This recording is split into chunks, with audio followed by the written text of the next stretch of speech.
Ninth Sustainable Development Goal is industry, innovation, and infrastructure. To build resilient infrastructure, promote inclusive and sustainable industrialization and faster innovation. Economic growth, social development, and climate action are heavily dependent on investments in infrastructure, sustainable industrial development, and technological progress.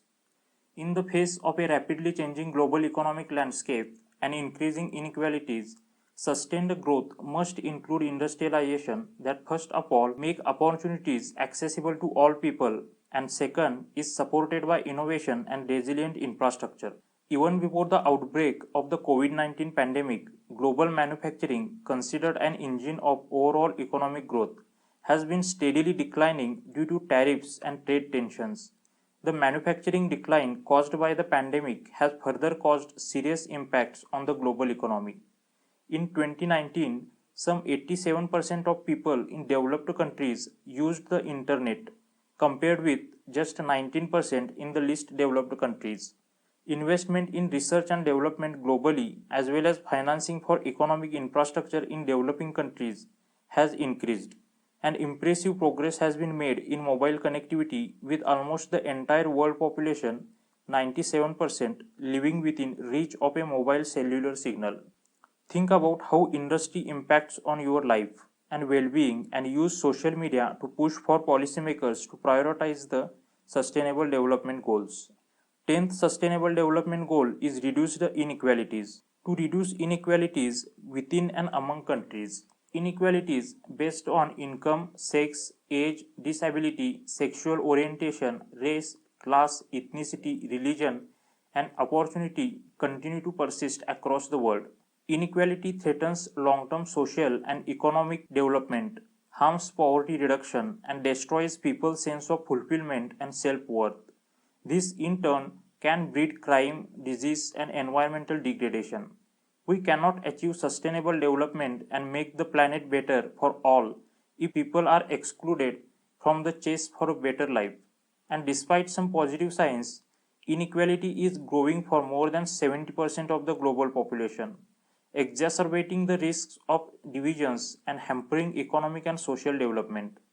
Furthermore, COVID-19 is hitting the most vulnerable people the hardest, and those same groups are often experiencing increased discrimination.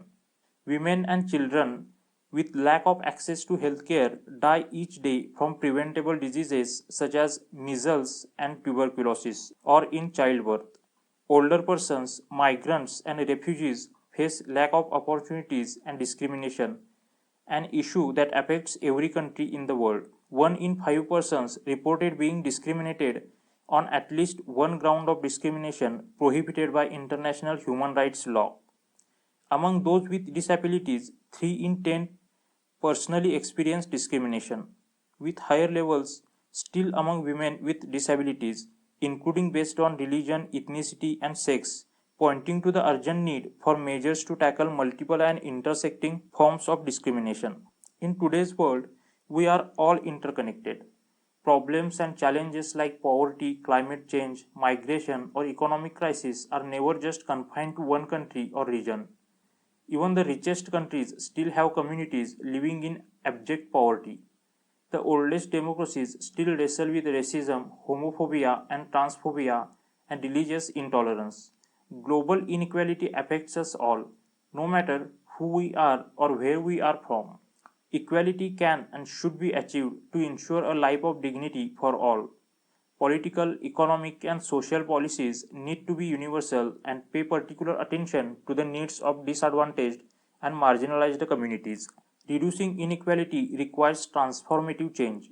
Greater efforts are needed to eradicate extreme poverty and hunger and invest more in health, education, social protection, and decent jobs, especially for young people, migrants, and refugees and other vulnerable communities. Within countries, it is important to empower and promote inclusive social and economic growth.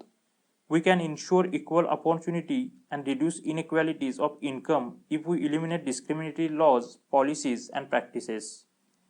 Among countries, we need to ensure that developing countries are better represented in decision making on global issues so that solutions can be more effective, credible, and accountable. Governments and other stakeholders can also promote safe, regular, and responsible migration, including through planned and well-managed policies for the millions of people who have left their homes seeking better lives due to war, discrimination, poverty, lack of opportunity, and other drivers of migration. 11th Sustainable Development Goal is sustainable cities and communities. To make cities inclusive, safe, resilient, and sustainable. Over 90% of COVID-19 cases are occurring in urban areas, with the 1 billion residents of the world's densely populated slums being hit the hardest. Even before the coronavirus, rapid urbanization meant that 4 billion people, over half of the global population, in the world's cities faced worsening air pollution, inadequate infrastructure and services, and unplanned urban sprawl.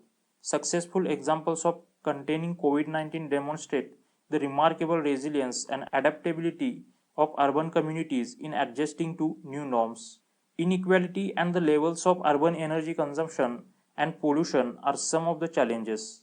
Cities occupy just 3% of the Earth's land, but account for 60 to 80% of energy consumption and 75% of carbon emissions.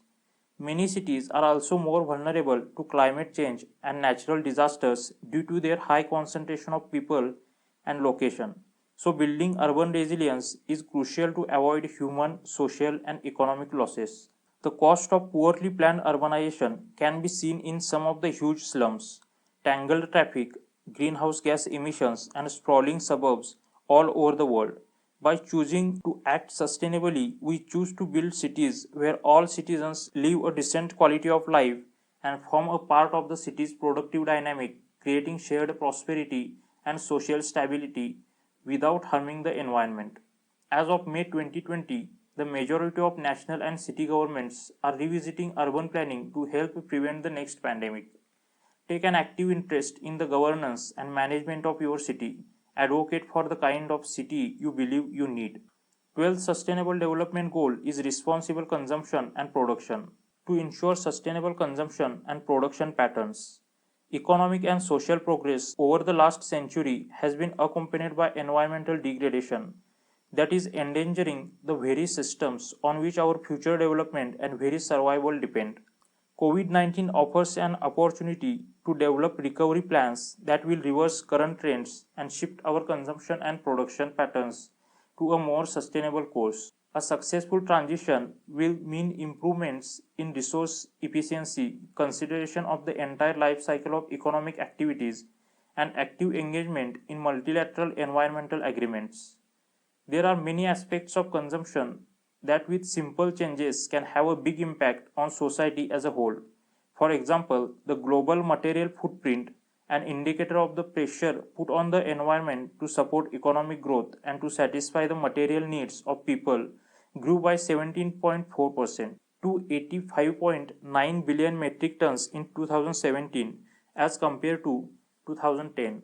Reducing food loss and waste can contribute to environmental sustainability by lowering production costs and increasing the efficiency of food systems. Currently, we lost 13.8% after harvesting and during transport, storage, and processing alone, amounting to a cost of over $400 billion a year. We are also polluting water faster than nature can recycle and purify water in rivers and lakes. Reducing your waste and being thoughtful about what you buy and choosing a sustainable option whenever possible.